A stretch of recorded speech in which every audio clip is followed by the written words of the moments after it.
இந்த மேட்ச லைவ்ல பார்த்தவங்களுக்கும் சரி, ஸ்டேடியத்துல போய் பார்த்தவங்களுக்கும் சரி, வேற லெவல் எக்ஸ்பீரியன்ஸா இருந்திருக்கும். அந்த அளவுக்கு மேட்ச். 2 சூப்பர் ஓவர் போயி வேர்ல்டு கப்னா இப்பதான்யா ஒரு ஃபயர் பிடிச்சிருக்கு அப்படின்னு சொல்ற அளவுக்கு ஒரு மேட்ச் நடந்திருக்கு. அது என்ன மேட்ச் அப்படின்னா, South Africa versus Afghanistan match அகமதாபாத்ல நடந்தது. டாஸ் வின் பண்ணி வந்து பாத்தீங்கன்னா, நாங்க வந்து அகமதாபாத் ஸ்டேடியம்ல நாங்க பேட்டிங் ஆடாம போலிங் எடுக்கிறோம் அப்படின்ட்டாங்க ஆப்கானிஸ்தான்.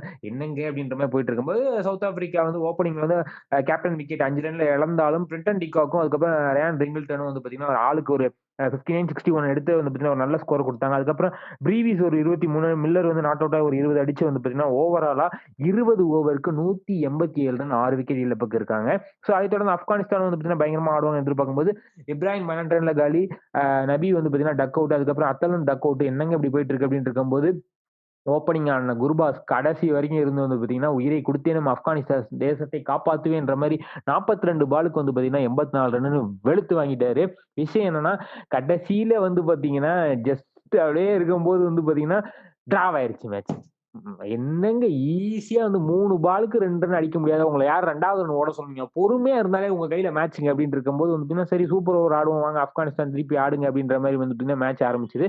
நல்லா ஆடுனாப்படி நம்ம திருப்பி குர்பாஸும் அவரோட பெஸ்ட்ட குடுத்தாப்படி. ஆனா வந்து பார்த்தீங்கன்னா, அதுக்கப்புறம் அந்த சவுத் ஆப்பிரிக்கா என்னங்க பண்ண அப்படின்ற மாரி வந்து அவங்களும் திருப்பி நல்லா போலிங் போட்டு ஆப்கானிஸ்தான் டைல முடிஞ்சிருச்சு. என்னங்க டேய் அப்படின்னு செகண்ட் சூப்பர் ஓவரா அப்படின்னு சவுத் ஆப்பிரிக்கா ஆட, சவுத் ஆப்பிரிக்கா வெளுத்து வாங்கிட்டாங்க ஒரு 24 ரன் செகண்ட் சூப்பர் ஓவர்ல. நான் அடிக்கிறேன் பாருங்க அப்படின்ற மாரி திருப்பி வந்து ஹேட்ரிக் 6லாம் அடிச்சு ஹோப் குடுத்து கடைசி பாலுக்கு 6 ரன் எடுத்தா வெற்றி அப்படின்னு இருக்கும்போது வந்து பார்த்தீங்கன்னா, அடிக்க முடியாம தலை குனிந்து நிக்கிறேன் அப்படின்ற அளவுக்கு வந்து பார்த்தீங்கன்னா, ஆப்கானிஸ்தான் பேட்ஸ்மேன் குர்பாஸ் வந்து பண்ணா செம்ம பெர்ஃபார்மன்ஸ், செம்ம த்ரில்லரு. வேர்ல்டு கப்புக்கு என்னப்பா ஒரு சூடே பிடிக்காம போயிட்டு இருக்குன்ற போது வந்து பார்த்தீங்கன்னா, ஃபர்ஸ்ட் மேட்ச் முடியிற அந்த ஓவரா இருக்கட்டும், 3 பாலுக்கு 2 ரன் இருக்கும்போது வந்து பார்த்தீங்கன்னா, அசால்ட்டா ஜெயிக்க வேண்டிய மேட்ச். அந்த 2 ரன் ஓட வேண்டிய அவசியமே கிடையாது. இருந்தாலும் பிரஷர். ஏன்னா வந்து பார்த்தீங்கன்னா, விக்கெட் வந்து 9 விக்கெட் போயிருச்சு. எப்படி திருப்பி எடுத்துட்டாங்கன்னா போயிருமேன்றதுனால ரன் ஓடியிருக்காங்க. அது வந்து பார்த்தீங்கன்னா, கடைசியில வந்து அந்த ஃபரூஸுக்கு வந்து பார்த்தீங்கன்னா, அத வந்து அவுட் ஆக்கி விட்டுருச்சு.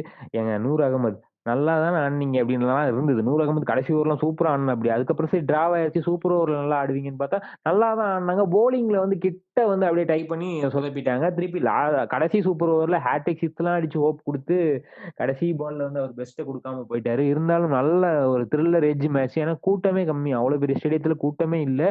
லைவ் பார்க்கறதுக்கும் ஆள் கம்மியா இருந்தாங்க. ஆனா வந்து பார்த்தீங்கன்னா, எல்லாரும் இப்ப ஹைலைட்ஸ பார்த்து wow! What a match! World cup is back அப்டின்ற மாரிலாம் போட்டுக்கிட்டு இருக்காங்க.